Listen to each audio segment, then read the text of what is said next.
Hello and welcome to We Got a podcast about Dragon Ball from A to Z, from Earth to Namek to Sadala. We cover it all. My name is Randy, and normally I would throw things over to Ken and Doug, but this is a bit of a special episode, and we're going to have a couple of new voices on the show for our special little bonus episode. First up, we have Jay. Jay, it's nice to have you here. Why don't you tell us a bit about yourself? All right, good evening. So my name is Golden Portable or Golden PSP on some social media, but you can just call me Jay. I worked on the Kanzenshu wiki for a while, specifically filling in a lot of the video game sections. I was really going hard on that back during the COVID quarantine days. I also do a lot of modding and some homebrew game development, so making games for Game Boy Advance, Game Boy Color, Nintendo Entertainment System. And I just started my journey on YouTube around June of this year. So even though I've been around the Dragon Ball fandom for a little bit, I thought it'd be a cool thing to start bringing that to YouTube. And so, yeah, it's nice to be on the podcast. I've been, following you guys basically since, a couple of years ago when you guys started back up. Oh, well, thanks. I mean, it's great to have you on here. And then, yeah, your show on YouTube has been really great. It's definitely been his first thing that I did when I saw it. I'm like, I got to subscribe to this man. And this is going to be a thing that I do every weekend is I make sure to watch this because it's good and interesting. I've always loved video games and being able to get some more insight into how things go and the histories behind them has been really great. So I just want to say up front, great job. I'm loving it. And also we have Tyson. How are you doing, good sir? Why don't you tell us about yourself? That's me. I'm Tyson, aka maybe T. Hallums. You might have seen me around the internet yelling about Dragon Ball, or you might have seen me over in the Totally Not Mark channel, if you're familiar. But I generally yap about music or deep Dragon Ball manga stuff. But I did also literally go to school for game software dev. So there's this secret door to my past that gets unlocked anytime I get to talk about video games in a critical fashion. Oh man. See, now I feel like I'm the I don't know the metaphor I'm looking for. Basically, I'm not equipped to handle this discussion. You guys are going to know a lot more about, the games, game development and things like that. But that's going to be good. I get to draw on you guys for your insight on this because you've got the consumerist perspective. That's true. I do have that. Also just the psycho's perspective because man, this game has its grips in me because we are of course going to be talking about Dragon Ball Sparking Zero, the newest game out for the Dragon Ball franchise. I'm sure if you're listening to the show, you've at least heard of it. If not, I've been talking about it nonstop on the show and things. But anyway, of course, published by Namco Bandai, developed by Spike Chunsoft, and it's a continuation of the Sparking games or the Budokai Tenkaichi series that was released in the West. We had a bunch of them. We had, they're all numbered here. Budokai Tenkaichi 1, 2, and 3. In Japan, they were Sparking, Sparking Neo, and Sparking Meteor. We had a follow-up series on the HD consoles, on the PlayStation 3 and the Xbox 360, which were Raging Blast 1, Raging Blast 2, and I guess you can count Ultimate Tenkaichi / Blast, but it's the same developer, same assets and things, but just oof, it's the gameplay is different. And then we had Tag Versus or Tenkaichi Tag Team on the PSP. So I have been big into this series since the first one, and but I would like to give the floor to you gentlemen. Jay, what is your history with this series? Yeah, so you might not be able to tell, but I am a PlayStation 2 kid. That was my second console after the PlayStation 1, but the one that I was most intimately, paired with. I had Budokai 1, 2, and 3 when those came out, and I played Budokai Tenkaichi 1 basically and still stopped reading on my PlayStation. And I desperately tried to revive it. And eventually Budokai Tenkaichi 2 came out, and the story mode for that guy in the OST is basically locked into my head. I can hear the music for every one of those cutscenes because it's almost the same cut or same music every time.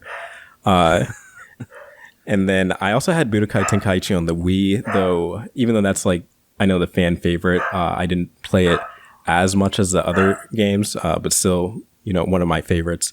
Now, interestingly, I did not have a PS3 of my own, around the time that Raging Blast and Raging Blast 2 came out, mainly because these things were, I think, $600 when they came out. And by the time they started reducing the price, there was this itty bitty incident called the recession that was going on. So a majority of my Raging Blast 1, Raging Blast 2 stuff is just playing it with friends. So not really, having the game myself. But I also had the Tenkaichi tag team versus on the PlayStation Portable. And yeah, that's basically my history with the games. Oh, wow. So you've been in it since the start, even, beforehand with the Budokai games and things like that. Did it throw you off at all when you picked up Budokai Tenkaichi and were like, this isn't like those Budokai games at all? Or were you in the know of like different developer, kind of whole different genre? So at the time I was like 10, so that's definitely aging me. So it was that's fair. It was more of I didn't care. I'm old because that happened when I was in college. So I was like, I know what's going on. I keep up on all this stuff. For me, it was like the best thing ever because I mean, it really like translated kind of what you saw onto TV. I know this is like cliche to say the whole Dragon Ball Z simulator thing, but like it really was just a different formula from most anime fighting games that were out at the time. So really makes you feel like Goku. It's very, very true. Tyson, why don't you let us know what's your history with this series? Yeah, I mean, I definitely, I don't remember what my very first Dragon Ball game was, but I definitely have played basically all the mainline games since Budokai 1, 2, 3, all the way through all the Sparking games, all the Raging Blast games, as well as Burst Limit, which I think gets some undue hate. Also, I'm a little... Okay. Ultimate Tenkaichi, objectively not a great game, mechanically. Mm-hmm. But it did also have just kind of a little bit of sauce somewhere in there that, I don't know, you just go and look back at it, and if you're not playing it, if you're just watching like a recording of someone playing, it's like, yeah, they were going for something interesting. They just, along the way, forgot to refine the actual, moment-to-moment gameplay loop, which is a bummer. Yeah, they kind of made it a more cinematic experience rather than a gameplay, which for a video game is not the best choice, maybe, but I see what they were going for. Yeah, and then of course the Xenoverse games kind of swung in the hard opposite direction, where they were kind of hearkening back to some of the Sparking games, but then also kind of going further into the like anime 3D fighter genre. And God, those games are still pumping out DLCs. Yeah. How many years later? 8, because I think the last one was 2016. So yeah, we're Jesus 8 years deep into this, and they're not slowing down. We got a whole new season of stuff coming. Those things are going to run through like 4 different presidencies. Yeah, you're not wrong. Oh, geez. Just a quick thing. I've been playing these games forever. Same thing. I was playing a lot of the Budokai games. I kept up, and I knew that this Tenkaichi thing was going to be really fun. I remember picking it up at midnight at a Walmart. Just like I got off work, and I went there with some friends. I'm like, oh yeah, that's right. This game came out. Oh, it's after midnight. Of course, it's right here. Let me take a go home, and I'll play it for a couple of hours. And 2 on the Wii was nuts. 3 on the Wii, also great. That had online. Not really. It didn't work super well. I forgot that you played those on the Wii only. That's such it's something you really had to grapple with and come to accept. Look, I'm counting down the days. Not the best. Okay, no. Not the best format. The Universal. Anybody that played those games on the Wii, you know how it goes. You go for a Spirit Bomb or a Makanko Sappo or something, and you're like, all right. When you're just motioning like 7 times in a row, hoping it catches one of them. I mean, I played it side by side with my cousin like daily, and it was intense. And so like the first couple of matches, it would be fine. And then we'd, it's winter, it's Minnesota, it's cold. We'd have to take off our sweaters. Be like, weighted training clothes is coming off. We really got to get into this now. So it was always a good time. So knowing that this was coming, I was, of course, pretty excited is an understatement, but it's finally here. We've had it for a couple of weeks now, so I wanted to figure out and hear your guys' first impressions. Like, what is your overall thoughts on it? How did you feel coming back to it after so long? And how does it make you feel? Jay, what are your thoughts? Man, when I first picked it up, I was actually really surprised about how much this game almost feels like it diverges from the old games, surprisingly. Like, just one, in terms of like how smooth the game feels, the visuals feel just like brand new. And keep in mind, I am a primarily single player game kind of guy. I've never been super into online PvP. But yeah, I was like, I don't want to say I was like pleasantly surprised, because I've been following the game basically since it was announced. But then on the same side, it also reminded me of some of the more frustrating game design principles that I feel like Sparking Zero or just the Sparking series in general kind of like makes very frustrating. So like I'm at a bit of a crossroads in terms of that. That's fair. Yeah, it's interesting to think about, because like on the one hand, you go into a game like this and you kind of have to like limit your expectations, because Budokai Tenkaichi 3 or even 2, they have a huge roster, but they're building on what came before. So the first game comes out, and then the second game, you've got most of your like infrastructure and your engine is set up and ready to go. You've already gotten lots of models and probably a good chunk of rigs that you're reusing from character to character. You've worked all this out. Then the second game, you're like, okay, let's refine some of what's there, which takes way less time, and let's take our extra time and make new characters. And you do that 3 times, and you end up with the 80 bajillion characters in Budokai Tenkaichi 3. With this, empty slate. Empty. Maybe they get to carry over some tech from what was the Jump Force? Oh yeah, Jump Force. Yeah. Maybe they get to carry over some tech from Jump Force, but other than that, really a blank slate. Then you find out, they're doing 183 characters. So going in, you kind of have to limit your expectations. But as soon as I started playing, I feel like they, at a minimum, exceed reasonable expectations on that front, because the game really does feel like something that was built on top of 3 different games somehow. There's not the amount of cracks in the armor that betray the fact that this is a first game charading as a 4th game are a lot less than one would fear. Yeah, absolutely. That was kind of surprising how complete it kind of feels fresh out of the box. We have a super huge roster. This is before DLC is going to be dropping. And then, just the gameplay refinements that carry over stuff from the previous franchise and then iterate on it, add some things, sort of adjust things here and there.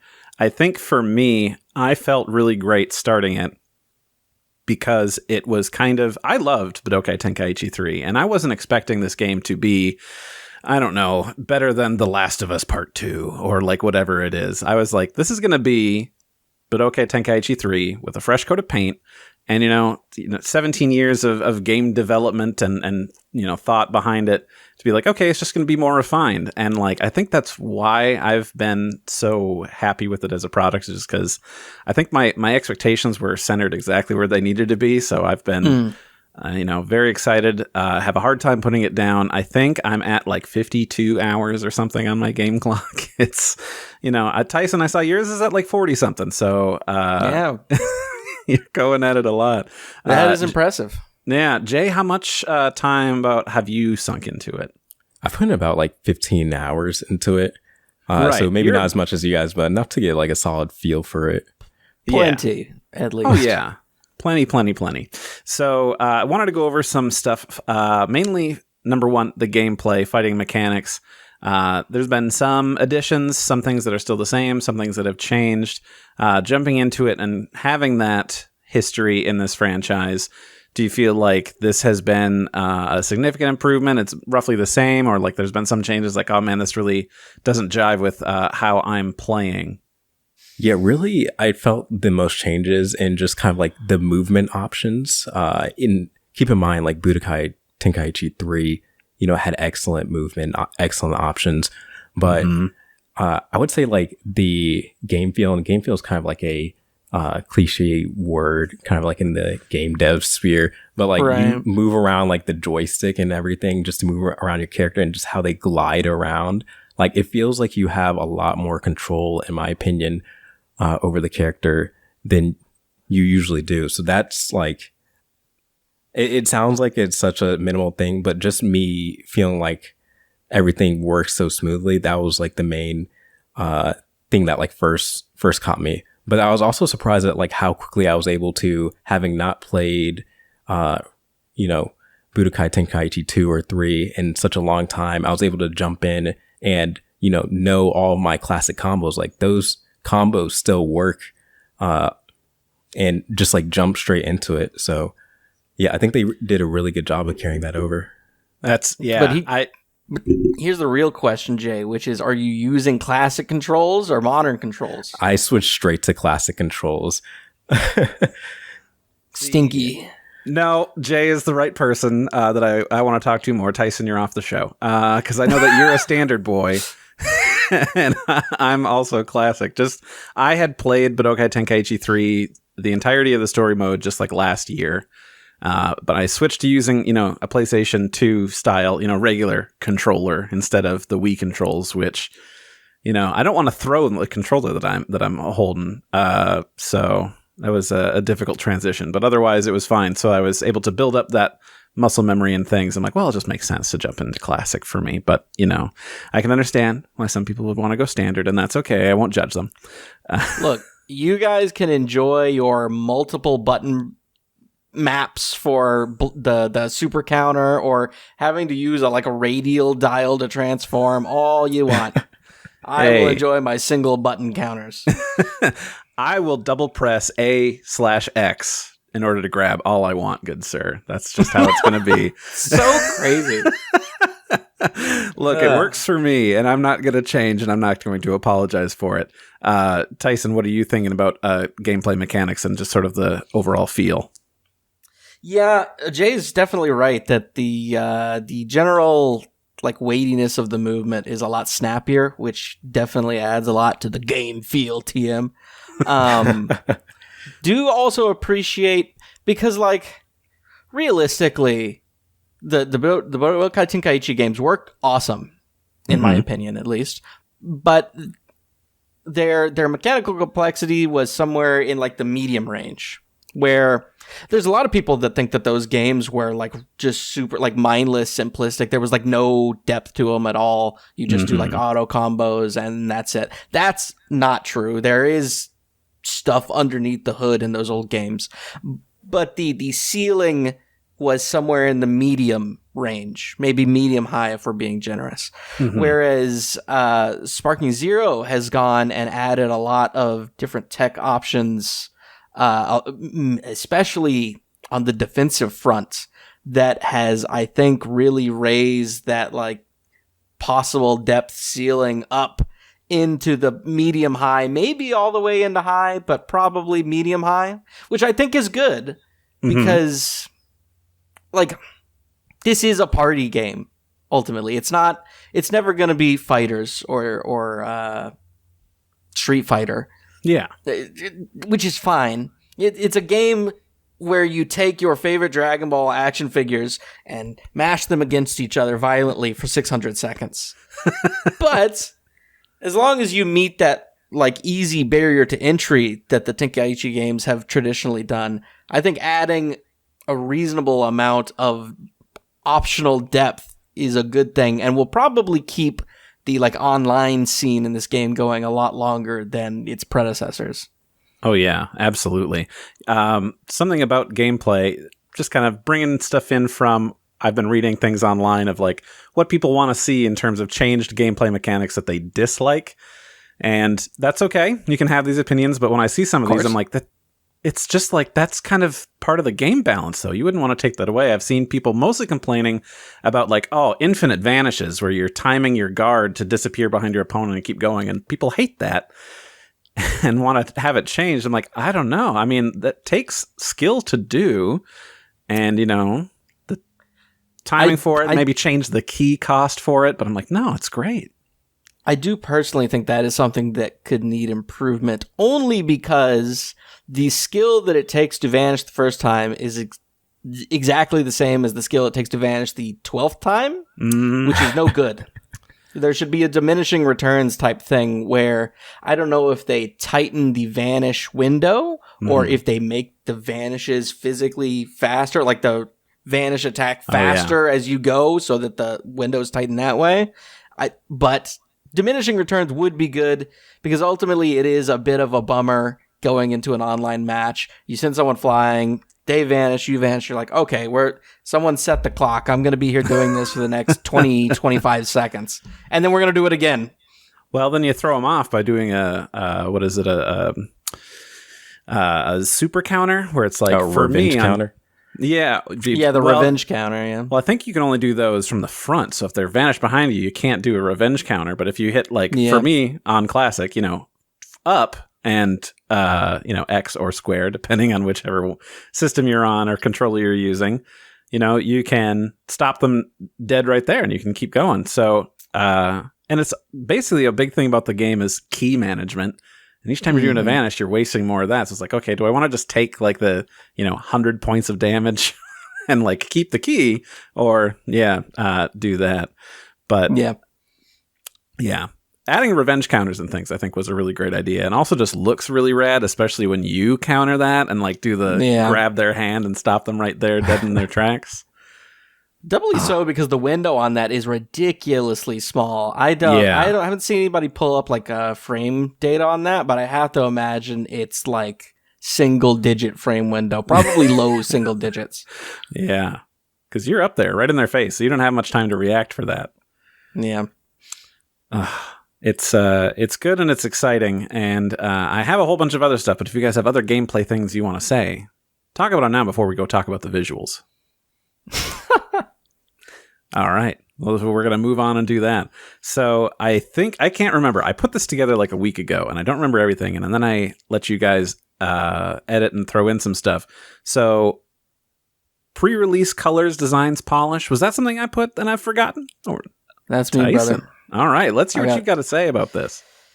Well, I followed the pre-release journey of Sparking Zero very closely. And it was a journey because when we first saw the game, basically right out of the gate, except for the very first teaser, we were seeing proper gameplay and cutscenes and in-engine everything.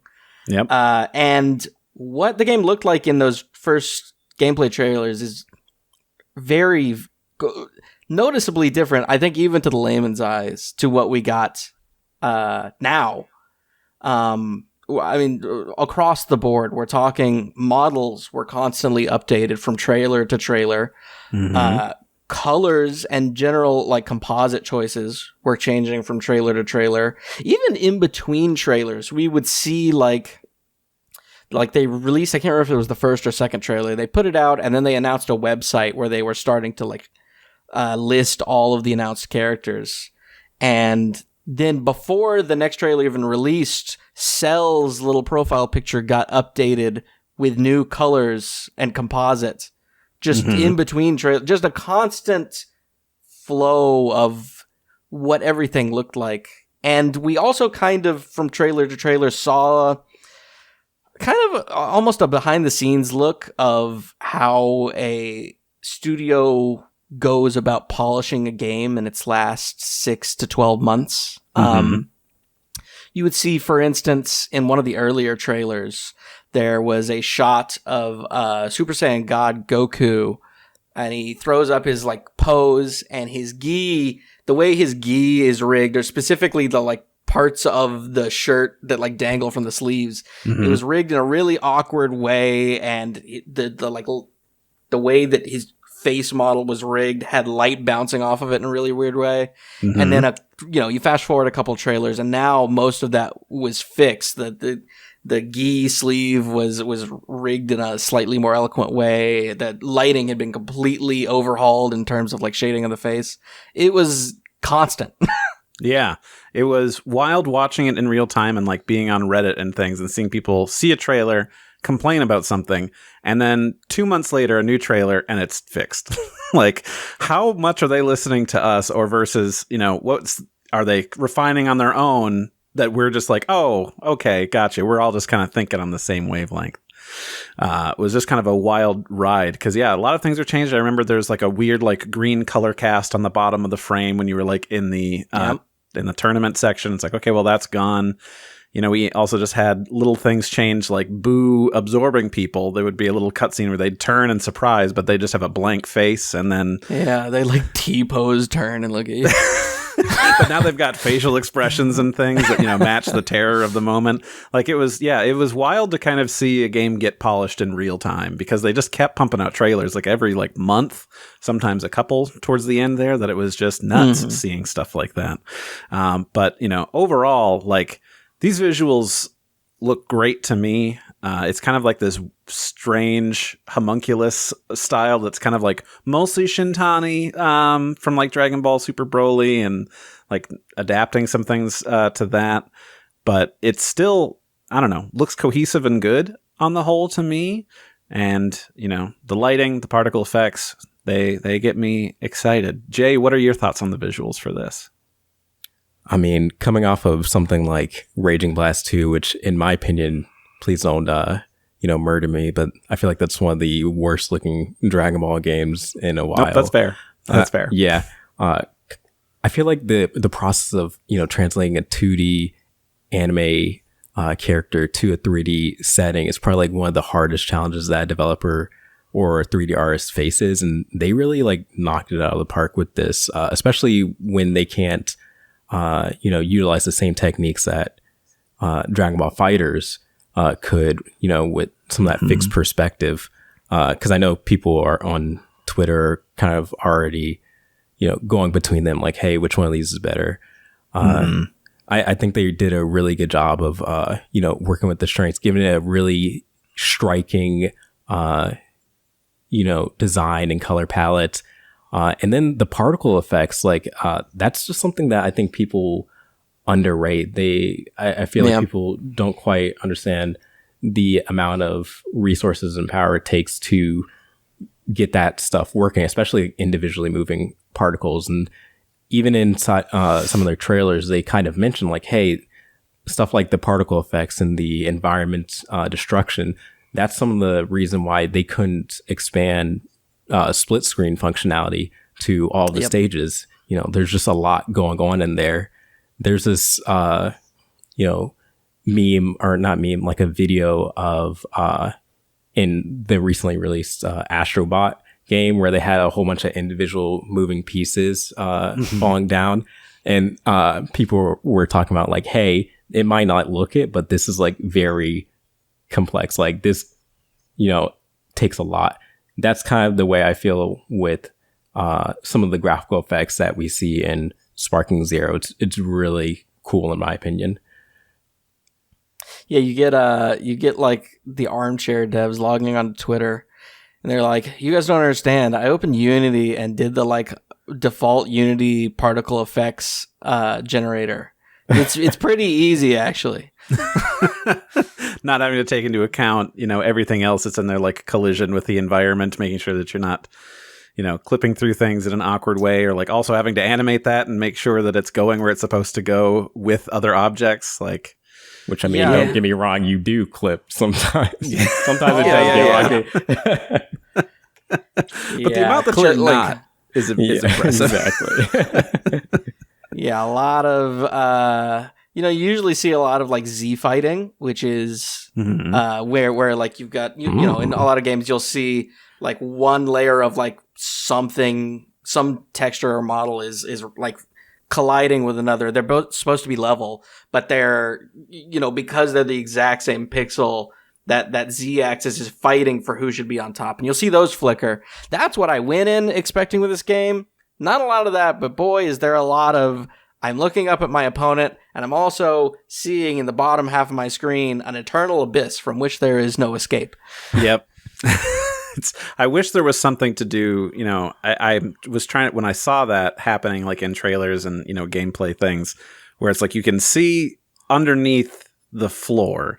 Is like, what do? Do you have to have the camera go not so low, so then you minimize how far up you can look at an enemy when you're down on the ground? It's like, is this the best way to do it? I don't know. It's just a lot of fudging with parameters to try and strike a balance. And I would imagine that's something that will probably get better over time with release. That'll be one of those, like, maybe it's not even documented in subsequent patch notes, but we'll look back in 6 months and be like, oh yeah, that's happening less, isn't it?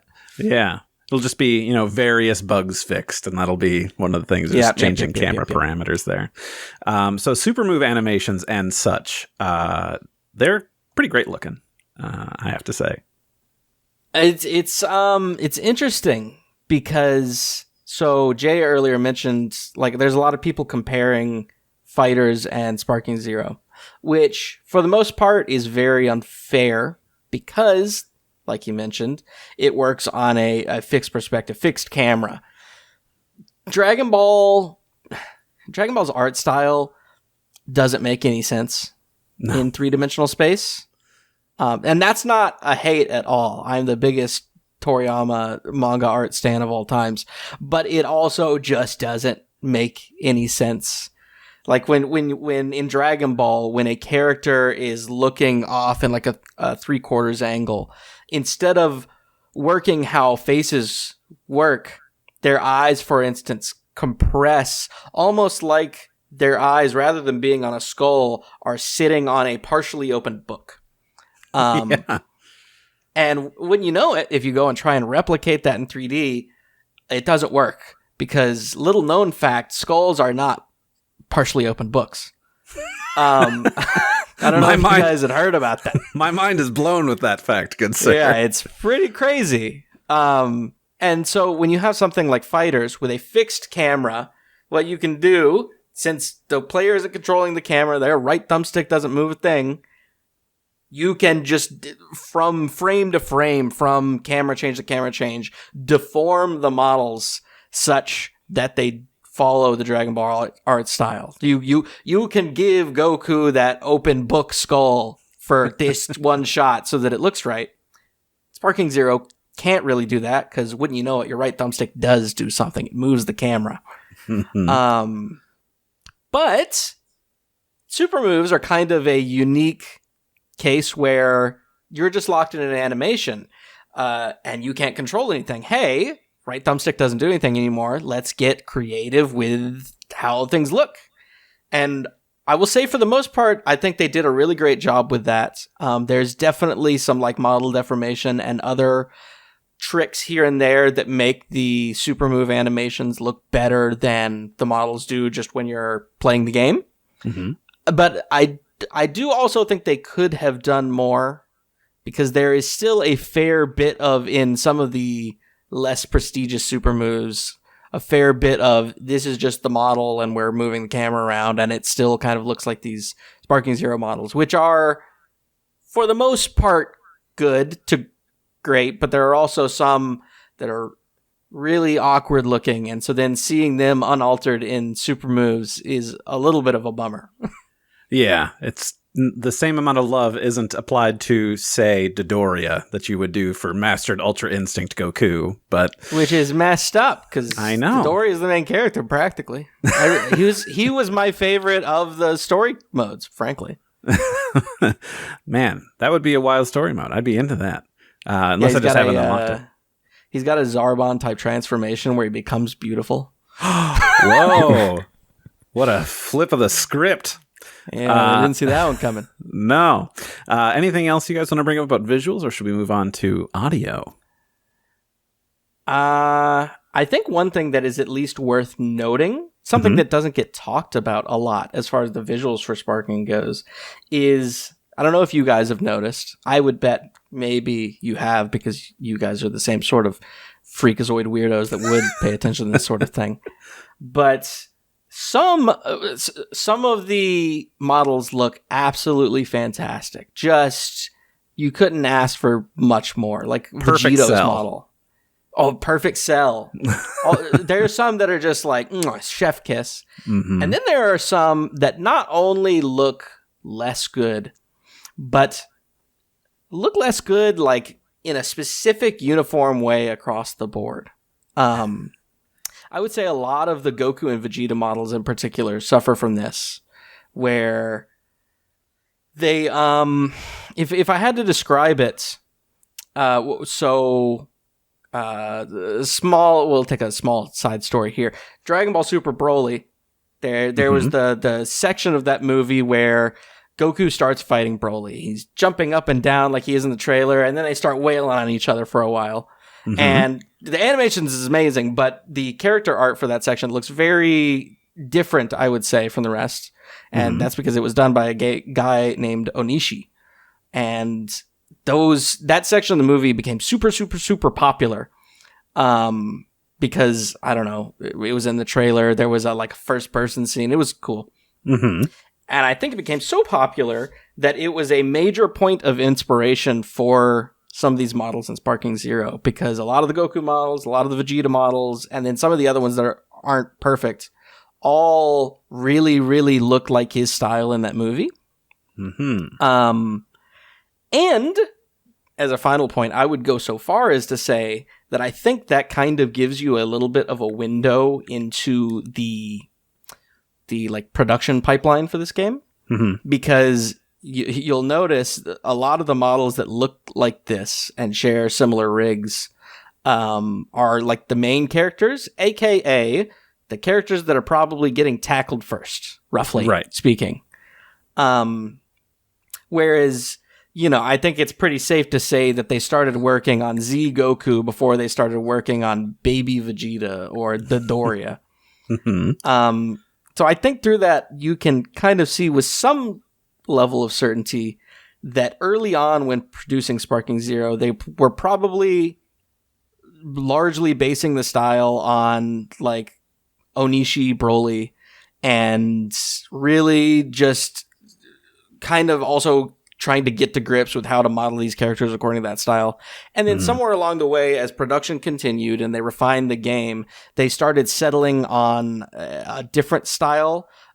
It could also be multiple concept artists as well. I know personally there's some models in the game. There are some that definitely look like Shintani designed them. It's just speculation, but it's impossible to look at that at the first form Frieza model and assume anybody else did that, because it just looks straight out of the Broly movie. Yeah. And then there's some, call me crazy, there are some that really, really look like the visual style of a guy called Finyon, if any of you are familiar, on Twitter. So I think it might be a little bit of there's multiple concept artists coming at this with different styles, and a little bit of these early characters started before they really got grips with things, and then by the time they were doing Hachiak or whatever, wait, Hachiak's not in this game. Not yet.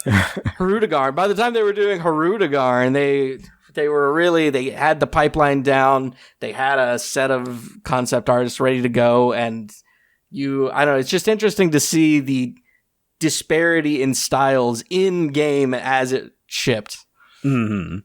Yeah, things, as far as we know, I think this game kind of started development 4 to 5 years ago. So it's right there when Super Broly was coming, that it was probably, a big point of inspiration. And then the team got bigger. We had to add more people and we start to go with different artists. So yeah, it makes sense. And I suppose you don't have the time to let's go back and refine those early models, because now you're just going to be in this constant state of then let's go back and refine this. So now that we got better at this, let's go. Yeah. So which is a bummer, given those are the main characters. Yeah, that's fair.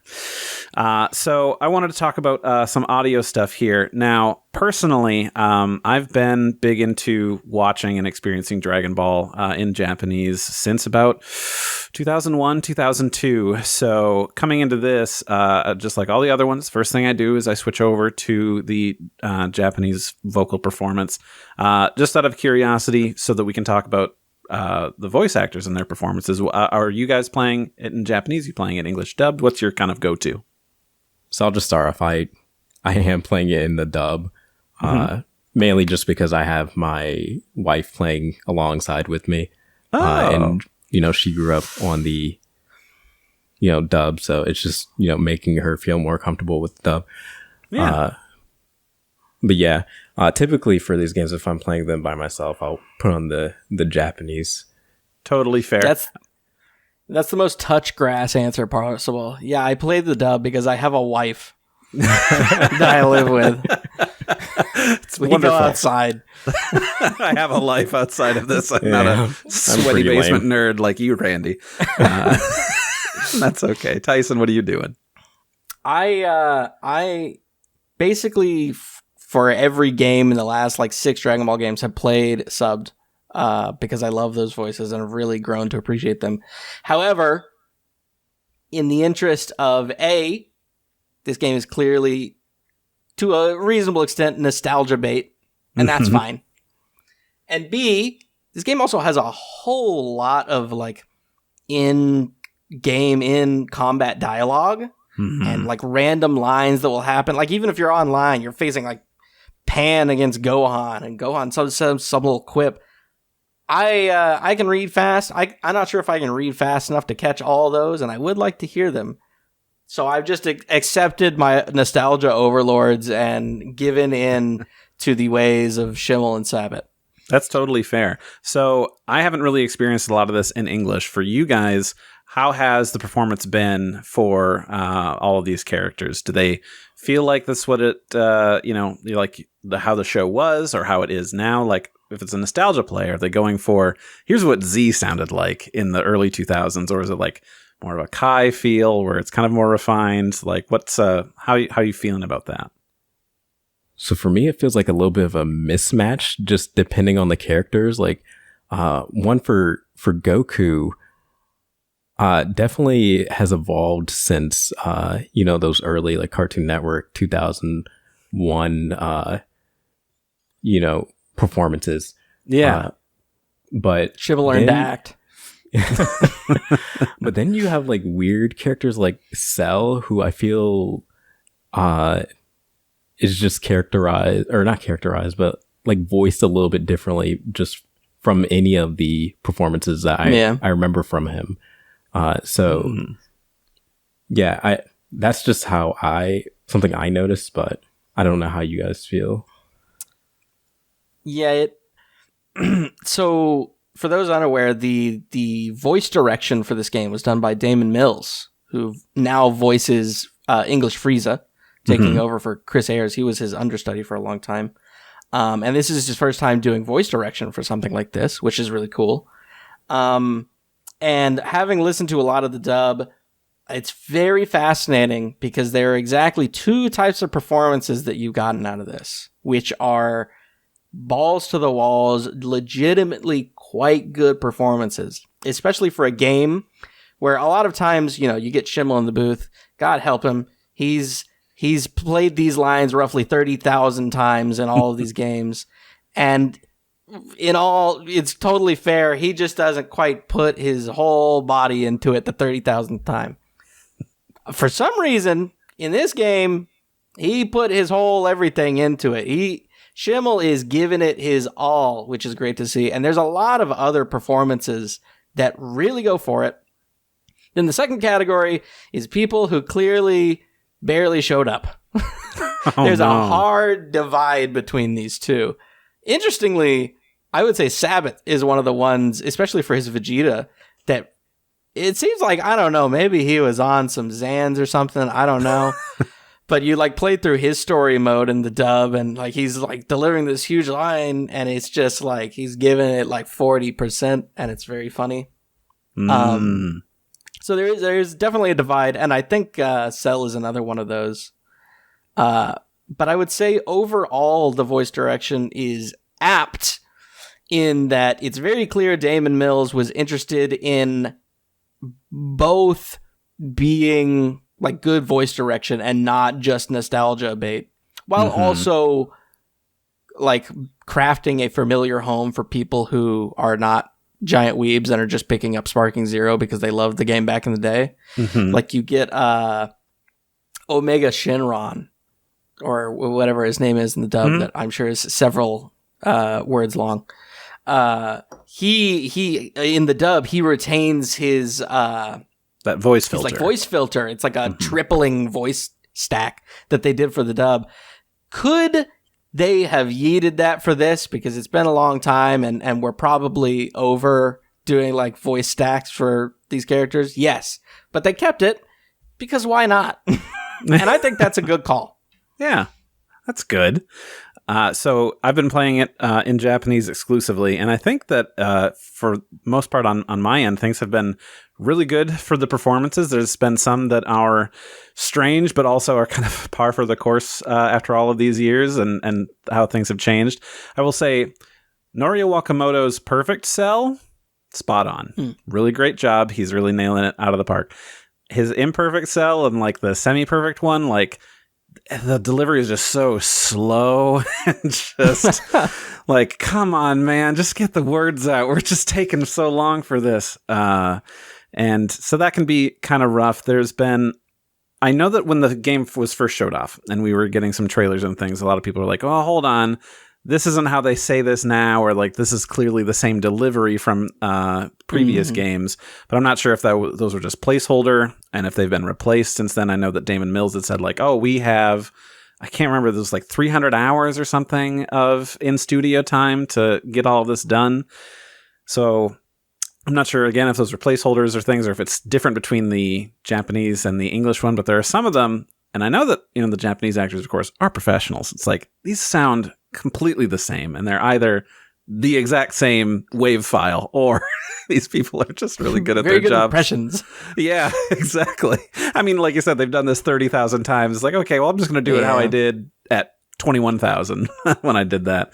But some of them, sometimes they clash. Like Super Saiyan 3 Goku doing the Dragon Fist sounds epic and amazing, but then Mastered Ultra Instinct Goku doing his ultimate for his Kamehameha, like Nozawa's scream is not really, there's not a lot of force behind it. It sounds like she's barely squeaking it out. Like, do we also not have the visual of what this is going to look like and how intense this one needed to be? Or did we grab a sound clip for something else? Oh man, you gotta, after this is done, you gotta boot up the game, switch to dub for a bit, and load up Ultra Instinct Goku.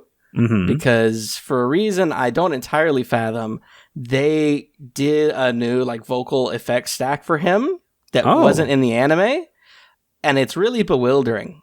It's so the thing that Dragon Ball will do sometimes, it started with Nozawa, and then they started doing it in the dub for Super, where they'll do a yell and they'll like double the yell, pitch down an octave to kind of like mimic the like Ozaru scream, right? They did that for Ultra Instinct Goku screams in Super, and for some reason they have done that for all sounds that he makes in this game. So even his regular dialogue, he's like, when he says words in the dub track, it's like reverbed and doubled pitch down an octave. It's strange. I don't entirely understand why. It does sound kind of cool, but very strange. I will say that reminds me, I had seen somebody post a video of it online, and I'm like, God, I hope that's real. And then getting to play it, I'm like, okay, it is. If you pick, mid/Namek arc Goku, and you, in Japanese, if you have him do his transformation into Super Saiyan, it is Masaru Nozawa, but they do that really deep pitch down they did in the anime. Oh, it gives me chills listening to it every time. Like, dang, that's cool. They never do that again. But it is really fun how they do that. So I don't want to rush things through quick, but I'm not a big music guy, but from everything I've been hearing in this game, I really like it. Tyson is dabbing, and I know that he's a music dude. I can see the guitars in the background. True. But before getting into that, I want to ask Jay, how are you feeling about the music? So I'm a little bit of the mind that, there needed to be a little bit more funk in it. As somebody who played Budokai 1 a lot, what they did is they actually brought in for some of the composition a band known as Tower of Power. Kenji Yamamoto did.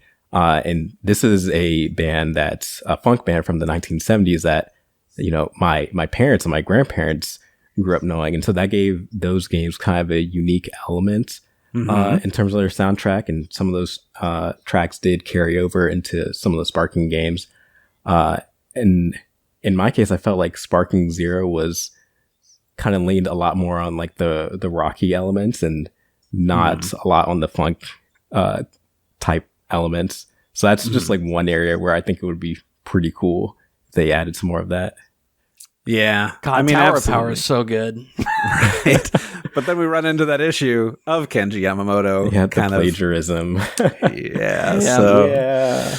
Makes it tough, which, man, I'm so bummed that we didn't get.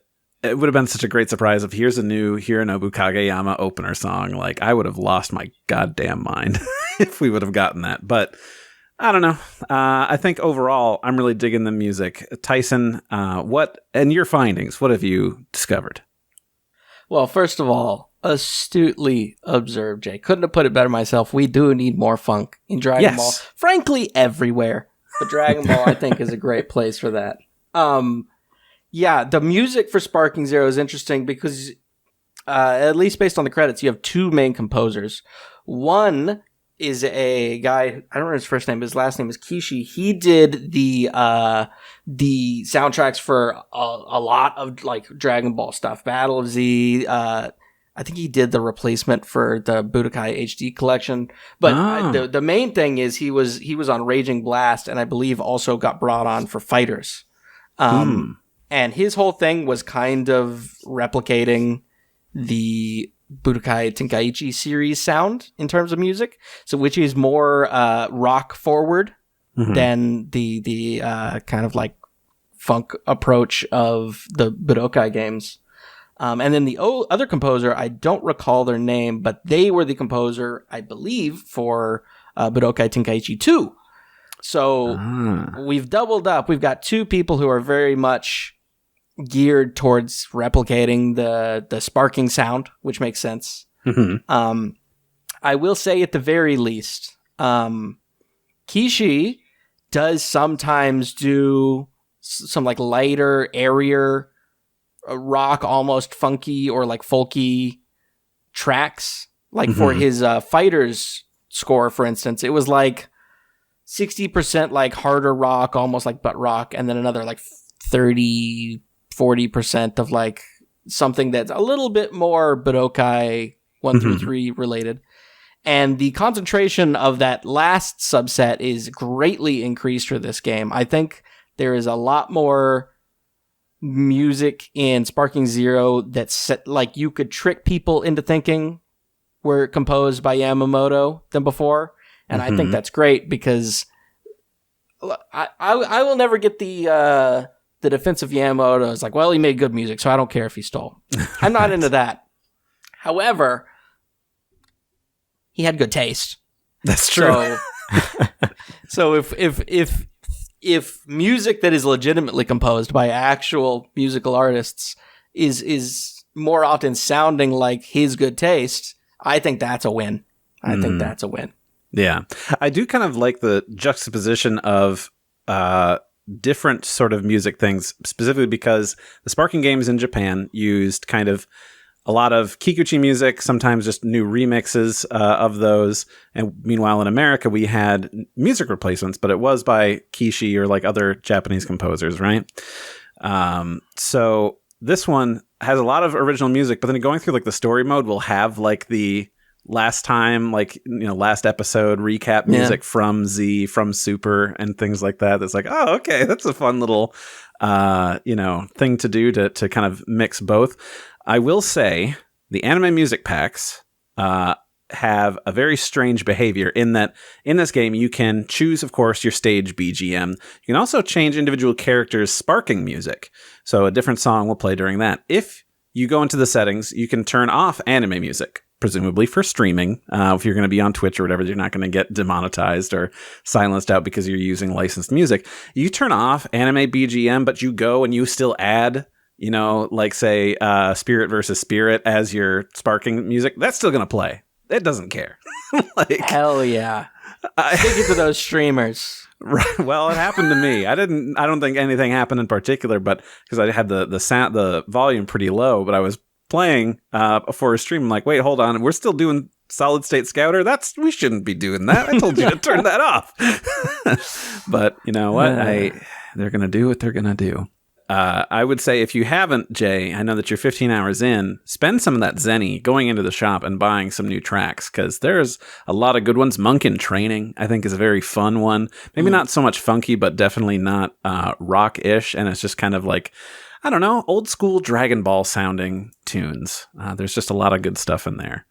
You got to seek out. I think it's called Counterattack. It's like a funky track on a Rhodes or something. I don't know.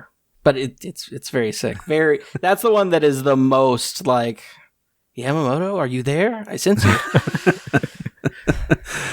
And I can only suspect that we'll get more things added, maybe for music tracks. Just so that way the shop isn't empty after you've been consuming this game like I have when they have further DLC come out.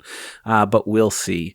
So this game has quite a few modes that you can go through and do things, and I think the first one that kind of people drop into is training, which I think is kind of a pretty nice improvement over what the original Sparking games had. And, it's much more fluid, being able to get in and out and try different things. I'm not sure if you guys have anything specific training, if you have, a praise or like, man, they really screwed the pooch on this. They could really done something better for that. Kind of presumptuous that people would jump into training immediately in a fighting game. Well... I guess I'm a special sort. I jumped in too. I'm with you, Randy. Okay. I went through everything because I'm like, just make sure that I know everything. There might be new mechanics that I didn't obsessively study in every trailer. And boy, are there. Right. I mean, there's a good amount in there, and I haven't really sat down to like do the other training that isn't just like, okay, hit these buttons. Okay, cool, success. But you can go in and you can really change the CPU behavior to be like, okay, I'm really bad at like dealing with follow-up attacks or whenever they're coming at me for like high-speed movement. You can change it over to that, so you can really work on individual things, which is great and really improves it. Tyson, I'd like it if you stayed away from those, because you and I are kind of evenly matched when we've played online. It's kind of like a 50-50 thing of who wins each time. Maybe. So stay out of there. That's my one way that I'm keeping an edge is I study you and I'm like, okay, what is this guy doing? I got to get into his mind and how he's thinking. But I suppose the main thing, if you're not into online, is of course the episode mode, which is kind of going through the story, making different choices and different branches and things. I have almost completed this. I have one last little branch of Trunks' to do, and then I'm done. There's a little trophy that'll be in the top right corner of each character's story mode selection to be like, okay, yeah, you did everything. How are you guys feeling about this story? Jay, have you made it through any specific characters yet to the end? Yeah, so I went through Goku's and Vegeta's as of yet. And, if this was back in 2005, 2006, I feel like I would be a lot more critical of the story mode in this case, because I feel like for a lot of casual fans, video game story modes are actually where a lot of them consume the entire story. True.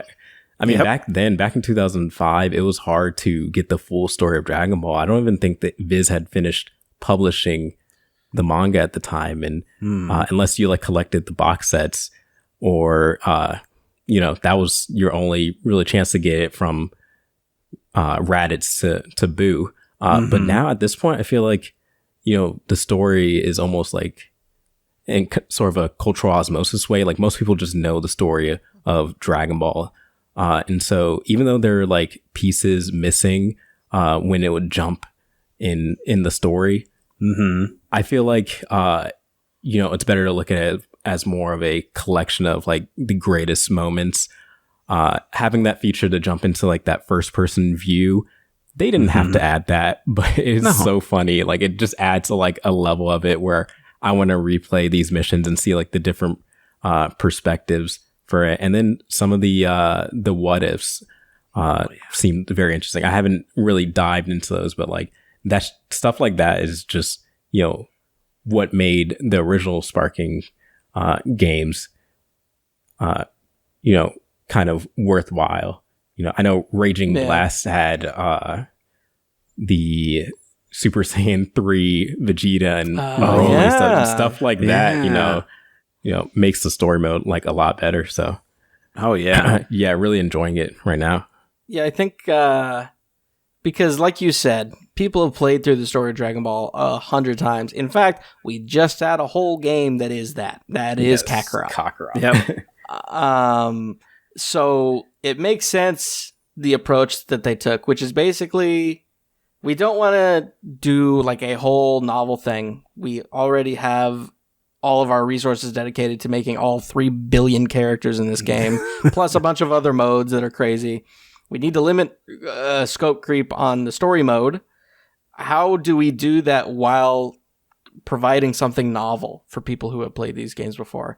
And of course, the answer is twofold. One, the first person thing, which is like a small novelty, but interesting. Mm-hmm. And of course, the big second one is the what ifs. And those were something that I was really interested in going in, because the question is, how deep does this well go? Mm-hmm. Is this going to be, you know, if you do something quirky, you get this little cutscene with some changed dialogue, and then we're right back to the canon timeline, so to speak? Or how? And I gotta say, I, for the most part, am quite impressed with how deep the well goes. Obviously, there's a lot that are pretty shallow. You know, you beat that Cell in the Cell games real fast, and it's like, oh, look, he didn't explode. The world is saved, and that's it. Yeah. But then I would say at least one for each character's campaign. You have at least one that goes far in a different direction, and those are by far the most enjoyable parts of the campaign. Mm-hmm. It's not even particularly close. Yeah, it's all about those fun little deviations and seeing which things are going to go further. I don't, it's not really huge spoilers, but like keeping characters around longer than they originally were, not even if they're alive. Right. Like playing Trunks' story, him sticking around in places where he doesn't normally stick around to, is just kind of like, oh, okay, cool. I like how this goes, and some fun character interactions to be with people that they've, normally wouldn't really meet or get to spend time with, is very, very cool. And, having just these sort of vignettes is good. One, because like you said, we did just sort of have this. And two, looking back on the previous games, the older Sparking games, is that they did try, I think, to do more story than really they should have. So they bit off more than they could chew, and it was all very boring of just like models that stand around and their jaws move up and down. And that's kind of it. And like, granted, some of the animation in this for the story mode isn't amazing, and sometimes turns out to be that, but like, I don't know, we got some more dynamic camera angles. I feel doing this sort of more vignette thing is kind of like, look, we know that we are not going to do something as in-depth as Kakarot, and this is kind of just like a happy medium where we can provide you a story and also just like not overextend ourselves. Like you said, there's a whole bunch of other stuff that they kind of are focusing on for the development of this game. But I think that they struck a good happy medium, and that, if some people are upset, like, oh, it doesn't go in depth into all of these things, like, these games never really were that way. And also, we've got Kakarot, and much easier way that we can watch the show or read the manga. It's all out here in various different ways. Yeah. You could pick up a Crunchyroll subscription, or I think it's also like on Hulu or Disney Plus, whatever. Like, it's everywhere. You can get your fix. I will say, on the topic of you alluding to Trunks sticking around and such, maybe I'm reading into it too much, but it really some of these what ifs feel like whatever staffer is at Spike Chunsoft writing these is it like online and felt a duty to right some wrongs, because I really truly don't care what you tell me. Gohan's version of his story in Super is objectively better than how it went down in Super. I would in agree. Pretty much every way. Not just from like I'm a Gohan fan, I like seeing more Gohan. Like, his arc in the how the what if goes, just thematically, visually, it is better. It ends better. And you can feel the puppeteering hands of whatever staffer was working on these, who, I don't know, they clearly felt like they needed to right some wrongs or win some internet points or something. Well, I salute them because it makes, like you said, it's the most fun part of the story mode is that. But if the story mode doesn't do it for you, guess what, guys? They made a whole ass make your own story mode in this game. Mario Maker. Yeah, but it's make your own Dragon Ball arc, and it's wild. I haven't sat down to make any, but I did spend a night like, I'm just going to go play a whole bunch. Tyson, I played yours, and it was fun. I can't remember what it was. Or what the story was. The one, because when you first go to make one of those, they kind of like guide you through a tutorial where there's like two versions of the Mario Maker mode. There is simple mode, simple edit, where, I mean, it's you only do the broad strokes. You change what characters people are playing with, you choose a setting and some music, and then maybe like a title and maybe one other thing, and that's it. They walk you through that. I think when they walked me through that, just because I was trying to get through it, I did the cookie cutter thing of what if Goku Black was Goten, which that's right. is probably what you played. That's the one. But they do also have a deeper mode, and I just partially in prep for this podcast, I went through a couple of days ago and made a proper custom battle in the full mode. Boy, that thing runs surprisingly deep. But also, boy, does that thing need a fucking search function. I mean, just for like looking up things for dialogue or for like dialogue. What is... Oh, okay. Yeah. Dialogue, because of course, it's a whatever the ESRB for this game is. I don't remember. It's not an M-rated game. They don't want your custom battles filled with slurs and bad words. So you just have presets to choose from, and there are like presets where it's just a block of dialogue, and then there are presets where there are keywords that you can change out. But both for the keywords and for the dialogue options, there's probably legitimately over 1,000 of them. Mm-hmm. And you can filter, so you can press Y or triangle, and you can filter like, narration or emotion, joy, or a bunch of things, and narrow it down. But that still is only going to whittle you down to like 200, and it is a real pain trying to craft a narrative and desperately hoping that you'll stumble upon the dialogue that vaguely works for what you're going for. Jay, have you messed around at all with custom battles, either making them or playing them?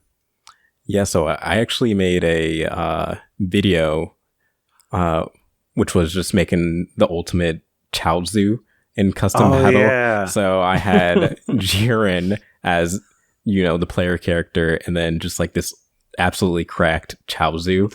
And and really the amount of like options they give for you to like, set up your character. It's basically its own like programming language in itself. Yeah. Like, you can have different triggers for different events and all that kind of stuff. So like if you're less than this % health, or if this happens or that happens, then you can trigger this effect. So you can get like pretty wild with it.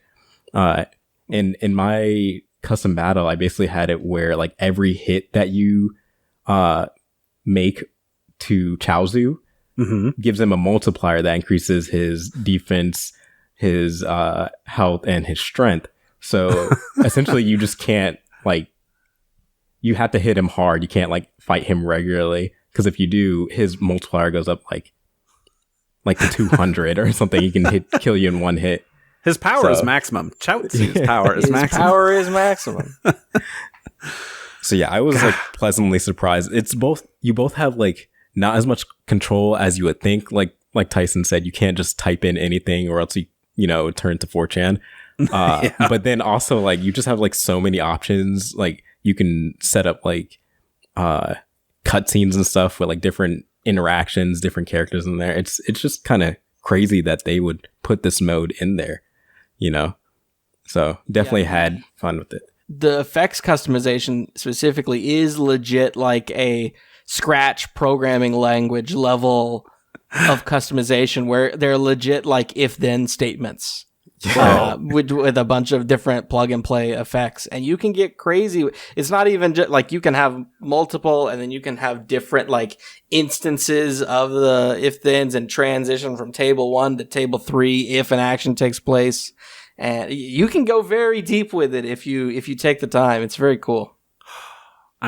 There's got to be a way where I could search in the custom battles to play them to be like, did this person go ham with the going in depth, or they just do the simple ones? Because like the simple ones can be fun, but I would really like to dig into those more complex ones where it was clearly a labor of love that took this person many, many hours to there's not many yet.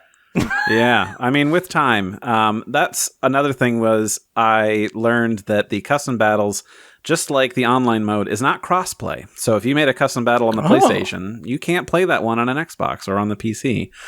And I think that is a big bummer. Like the online play, that sucks, but like the custom battles, like I don't know, what am I missing out on? I need to own this game on 3 platforms so I can, experience all the best of the custom battles.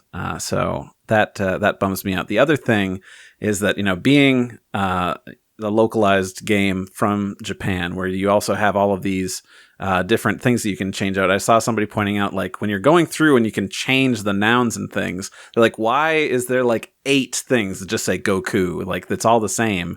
Somebody's like, okay, so if you switch the text to Japanese, you have like, Son Goku, you have Goku-san, you have Goku-sa, you have Son-kun. Just like, okay, so there's all these different ones that you could change depending on what character is who and addressing him in their different ways. That you just lose in an English translation, which is a bummer. So I don't know what you would do with that. Someone was like, you could change Goku-sa to just like Goku Darling or something, because that's something that only Chi-Chi calls him. But yeah, I see where it could get complicated. But already that's very, very impressive. Have you guys? I mean, Tyson and I have done some online. Jay, have you delved into any of that? Unfortunately, not. I've always been mostly like a single player fan. So that's totally fair. I'm very much a single player boy. Tyson was making fun of me because I don't know how to accept game invites on Steam because I don't play online games to join in tournaments and things like that. But I mean, you got your regular matches, your ranked matches, and your online tournaments. And so far, like, granted, I don't have a lot of experience with online games. I enjoy what I'm getting out of it. Tyson, what do you think? Because I know that you play a lot of games online and multiplayer. Single player. I thought Ken wasn't on this episode. What happened? That's okay. You get to be the expert in this situation. No, I mean, I would say that the regular online, specifically the queue into matchmaking, ranked or unranked, is the most polished portion of the game by a fairly wide margin. There was the bug that you had to deal with, you classic plebs. That's true. Where if one person's classic, the other one's modern, it can like mess with their controls online. But only if you're player 2. So the patch came out this morning. But yeah, if you were playing classic against somebody who was standard, but you were player 1, no problems for you. But the standard player wouldn't be able to switch out characters if you had a team match. If it was the opposite way around, where it was standard first and then classic second. Standard, no problems. Classic, you only have one super move. Because normally it's, L2 and triangle, or L2 up and triangle to do your 2 different moves. This one, like, nope, it changes it. It's just L2 and triangle, and it's just going to use one of them, and the other one you're just locked out of. It's never going to let you use the other one. Was aggravating, really, to say the least. Yeah, really baffling. But yeah. Other than that, the regular like matchmaking online mode, probably the most polished portion of the game, which I would say stands at stark contrast to the custom lobby, like playing with friends online system, which I would argue is probably the least polished portion of the game. In some really baffling ways. Like the biggest, most obvious one is the fact that you can't pick your characters beforehand until you've readied up and are ready to go. And once you do, boy, you got 40 seconds to pick 5 characters. I hope you know where they are and who you're picking. Yep. But even outside of that, I don't know, just the way the lobby and ready system works and like inability to do like simultaneous battles between others, or just some of the limitations kind of baffle me, but I think might hook into the fact that they were kind of scrambling for how to format this for split screen, because they made it very clear that they did not initially intend to have split screen as an option. And then every single gamer in the world yelled at them, and they were like, okay. We'll figure something out. And so I think this might have been a casualty of that, was some of the scrambling to make that work might have made them have to rethink some of the design elements for the online play, and as a result, it's just a bit strange. Yeah, there's some UI stuff that's a bit weird, especially for that online stuff with regular matches where you can have a lobby with multiple characters. But personally, I kind of like how that works out where you don't have simultaneous matches. Because like you had said, this is very much like a party game. And having this thing where it's like everybody sits down and watches two people fight, and then there's a queue. It's like, okay, well, I get next. Like whoever loses, like I get to take their place. I don't know. That makes it feel like a couch co-op thing, especially if it's with friends and you're all in a voice call. You know, it just feels like the good old days, and I dig that. So the encyclopedia came back to this game from the last one, and nothing makes me happier than just going through that and be like, what do Chi-Chi, Bulma, and Videl, who they since upped it from just Chi-Chi. So good. Oh, yeah. There's 182 characters. This is going to be wild to sit through and just like go through all of them. I was just, cherry picking, going through stuff. And presumably I would assume they would be adding more voice lines when they get new characters added via DLC. But I could lose myself in that a lot. And I thought that was pretty good. And I was pretty impressed by it. Store, you guys buying a lot of stuff in there? Characters, costumes, music? No? Anything you can. Yeah, you got to use up all your zenny. Those songs are expensive. They're too expensive. What are they, $90K a pop? That's pretty right. Nuts. Which is like character level. Yeah, it is character level. I will say one interesting thing about the encyclopedia. Oh, yeah. I don't know how they arrived at this. And I believe that it is this way in the Japanese as well. This isn't just a dub invention, of which there are some in this localization. But because this game is presented as a super game, you go through, you play Dragon Ball Z, and then you play Super. The encyclopedia entries for all of the GT characters are all written as though GT doesn't exist from the perspective of Super.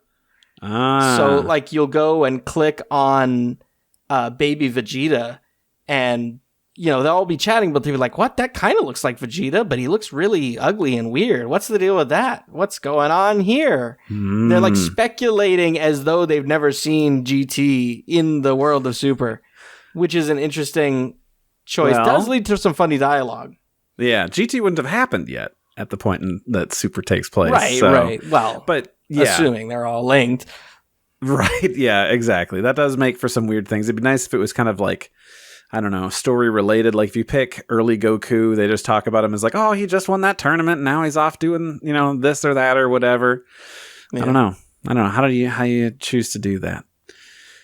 I don't know. Not a lot left to talk about that. Unless, Jay, do you have anything you want to throw out about the encyclopedia, the store, thoughts, feelings, gripes? I mean, I kind of wish that encyclopedia mode that you could actually zoom in on the models more. Yes. It's just kind of a stupid nitpick, but no, I do limit that. But let me manipulate those models, damn it! Yeah. Right? You could do that in 3. You could at least like spin them, and I can't remember if you could like zoom in or anything like that. But like you can spin them in Sparking, but they only let you zoom in, but so much. And then also, the UI never fully goes away when you try to zoom in, unless you have them do a pose. So, which is interesting to me. Yeah. Yeah, that'd be nice if they could add that. Because let me get in there. Let me see how these things are working. That'd be pretty cool. So what else we want to see from this game? Added, improved over time. I know that I had seen some people bring things up, and I'm like, yeah, you know what? That is kind of annoying. That there's some weird UI stuff where, depending on what mode you're in and what you're doing, it's either press A to move forward, or press and hold A, or press and hold X to do them. Like, just pick one and stick with it, please. That's one thing that's been bothering me. And I have a whole bunch of stuff here that I wrote down, but like, is there anything that you guys in particular are like, I hope to see this in DLC or in patches going forward? Photo mode. It's interesting that a modern game like this doesn't have a photo mode, Right. We want you to recreate the anime, but don't take screenshots. That's weird. Like, no, I want to get rid of the UI. Let me freeze frame. Let me change the camera angle to make this look as cinematic as possible. And come to think of it, they have a lot of the infrastructure for it already in the custom battles. Yeah. Yeah.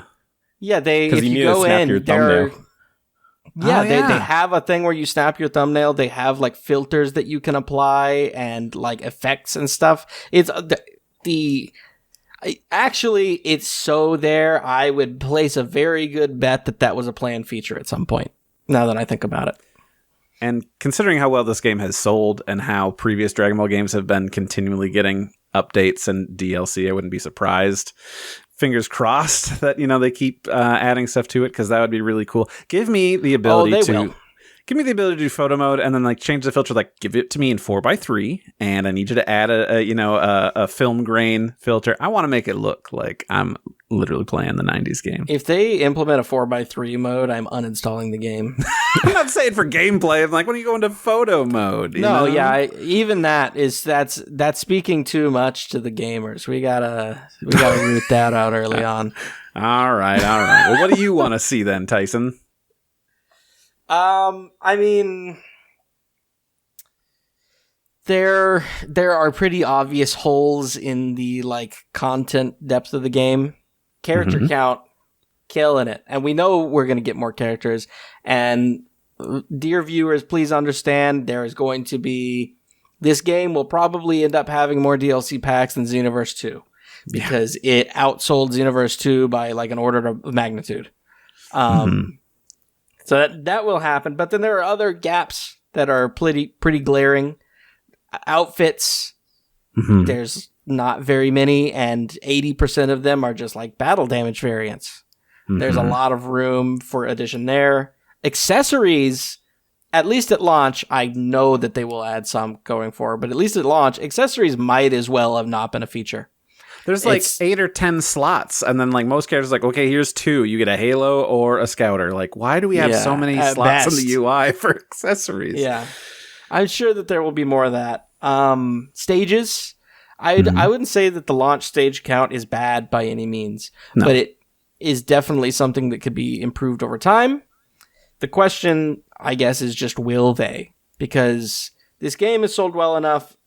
You can bet your bottom dollar they're going to be releasing character packs until Microsoft has invented the PC 2. But will they release new music and stages and things like photo modes? I don't think we can say with certainty, just in terms of ROI. But I hope they do, because that would be really sick. Yeah. Fingers crossed. There's one thing, speaking of stages, that I didn't really think about until like I had been playing this game for a week, and I'm like, I've not had stage destruction, like total stage destruction like there was in previous games at all. And then I looked it up, and it's one stage does it on Namek, which then changes it to destroyed Namek, but nowhere else does it. And I'm like, oh, that's a bummer. You should let me do it in other places, They'd have There's the Tenkaichi Budokai stage World Tournament. Yes. Has the like vacate, and man, probably the coolest mechanic in the whole game in terms of stages. The fact that you can then the whole island gets opened up to you is so sick.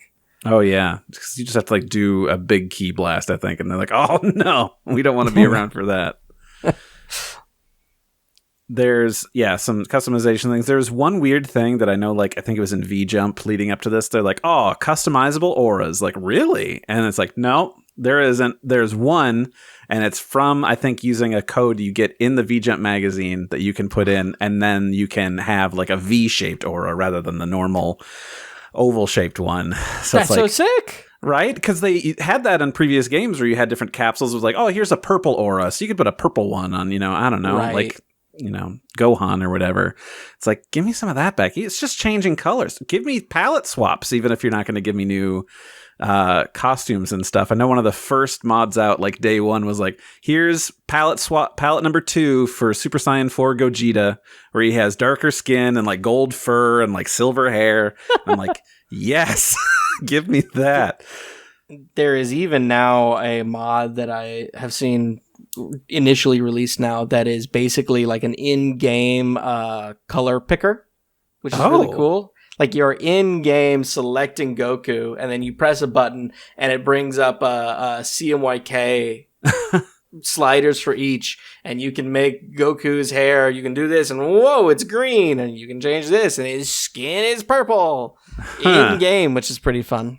But obviously, that's not something that would ever be implemented proper. No, of course not. I think that, there's just a whole lot that they could do. So here's hoping, fingers crossed, that they give people more stuff, which I think would be really great. I don't know, guys. I just really like this game, and I'm almost done with the story mode, and I don't know if I'm ever going to be able to put it down and play other games. I mean, I probably will, but it's just so good. And now I'm really going to get back into online now that they patched out my control issue. So look out. I'm coming for you, Z rank. Like I'm in the C's right now or something. Yeah, exactly. I mean, that's another thing. Change some of the online stuff for like people who disconnect. Because I know that like you can change it to be like, oh, I don't want to play with people who disconnect a lot. But there's no like, well, can I get the points or they lose points or something? So that way I didn't waste my time on a match like this.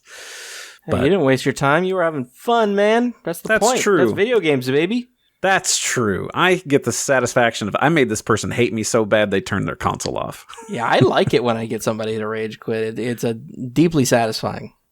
I know. I get the satisfaction that I ruined their day. And yeah.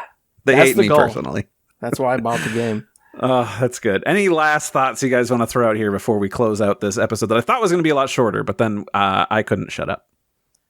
Nah, we talked a little bit about this before the podcast started, but how do you guys feel about the split screen functionality? See, no split screen. My husband isn't into playing this game, unlike some people's spouses who are enjoying sitting there watching them play it. So I don't know. I don't really have anybody that I would play split screen with, and it would be nice if they could open that up to have there'd be more options. But it's personally not something that I'm hankering for. But it'd be nice to see something that gets changed for that. I think that's what a lot of people were saying, that just kind of like the landscape of gaming has changed so much in accessibility and online play that, how much are they affording by having split screen? I would personally like split screen functionality.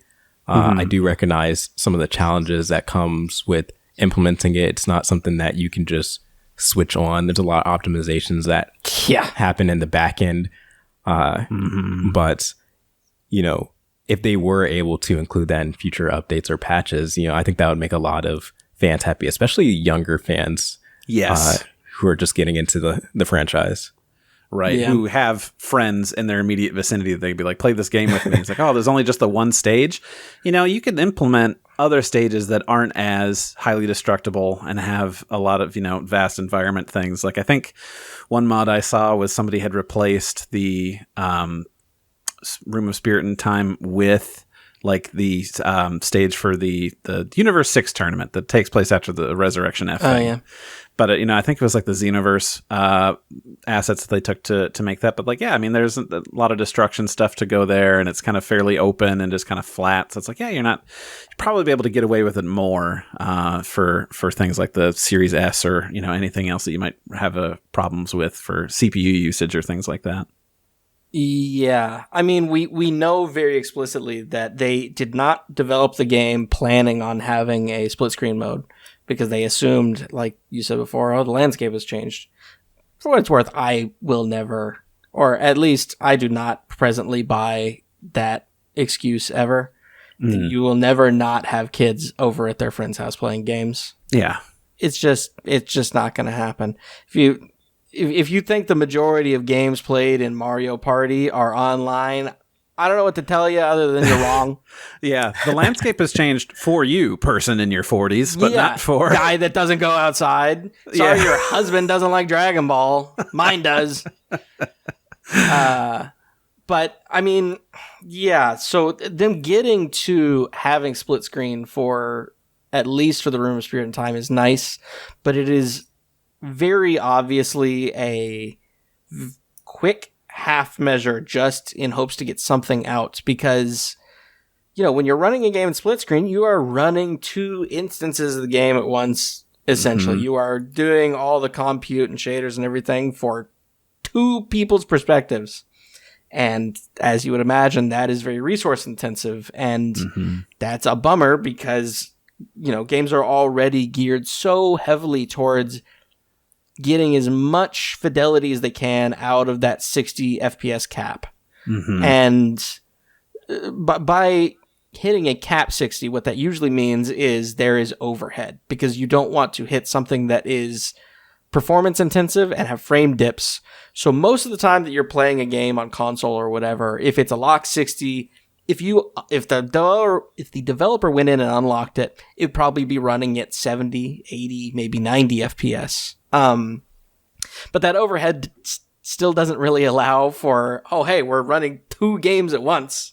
Yep. And that barren stage was basically all that they could manage in such a short amount of time.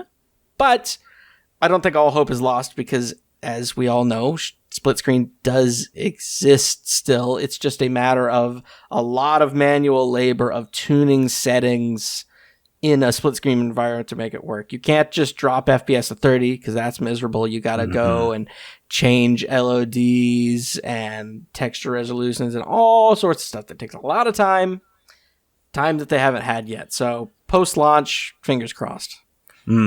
Exactly. Yeah, or maybe I had to argue with a lot of people, but the cost of split screen, no matter the increase of hardware, it will always be the cut resolution times 2. Yeah. The cost to render that window. Yeah. So, because some people thought, they were able to achieve this with the PlayStation 2 games, why wouldn't the PlayStation 5 be able to handle it?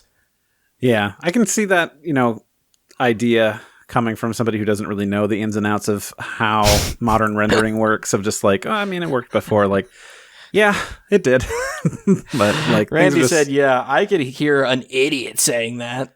Look, man. I can imagine some dummy thinking that. Limitation for like VR. Yeah. Yes. For VR games, because you're either rendering to 2 or with higher grade headsets like the Vario headsets, that's 4 screens that you're rendering to. So yeah. That is computationally expensive and exponentially more so as resolution and frame rate increases. Yep. God help Absolutely. Didn't mean to like tangent onto that. No, that's good. I like it. This is the kind of conversations that I like to have, vis-a-vis video games and development and things like that. And so, in closing, like, thank you guys for joining me for that, because I've wanted to have these conversations. And because it's a game and a franchise that I've been really excited about and like looking forward to since the day we got that trailer. I'm just like, oh man, all my dreams are coming true. So thank you guys for your time. And I said that I wanted it to be shorter, and it went longer. So doubly thank you for staying late. It's a great game. It's hard not to talk about it for so long. That's true. So I guess that's going to bring our fun little bonus episode to a close. Jay, where can people find you, or, got anything you want to plug specifically? Yeah, so you can find me on my YouTube channel under the name Golden Portable, or on Twitter, I guess, which is now X, under Golden PSP is my handle. And then I'm also on itch.io. I post kind of like my homebrew Game Boy games, and I also recreated some of the original Game Boy Advance games, some of the functionalities in there, so you can download the ROM, play that on your Game Boy Advance or your emulator. So go ahead and check that out too, if you can. Heck yeah. That's awesome. That's the sort of guest you get for a podcast like this. A guy whose plug is his GitHub page. All right, Tyson, what's your GitHub page? I do have a GitHub page, to be fair, but I haven't pushed anything to it in quite some time. You can find me all over the internet at T. Hallam's, but importantly, you gotta go and sub to Totally Not Mark, who I write and create videos for constantly. In fact, nowadays you see my face on there fairly frequently. So if my voice is sultry to you, come over there. You'll hear it every once in a while. You guys are kicking out a lot of really great stuff. So I just want to say that's good. And I promise that I'll check out your Daima podcast. I got to check that out. Sure you will. Sure you will. I'll get to it. I promise. You know what? I'll do it this weekend. I'll at least watch one. Oh, that's very generous. Well, there's only 2. Well, there'll be 3, I guess, this weekend. Yeah, that's right. New episode tomorrow, baby. Hey, yeah. So, as always, everybody, thank you for listening. We love interacting with you and keeping you in the conversation, talking about our favorite franchise in the world. And you can post at We Got a Pod at our socials at We Got a Pod, and you can email us at wegotapod@gmail.com. And of course, thanks to Rifti Beats for his track Kakarot theme hip hop trap remix. You can find that track and all those other great tunes by Rifti on his SoundCloud. So that's it for now, and we'll have a regular episode next week. So we'll catch you Matinator. Bye. Bye.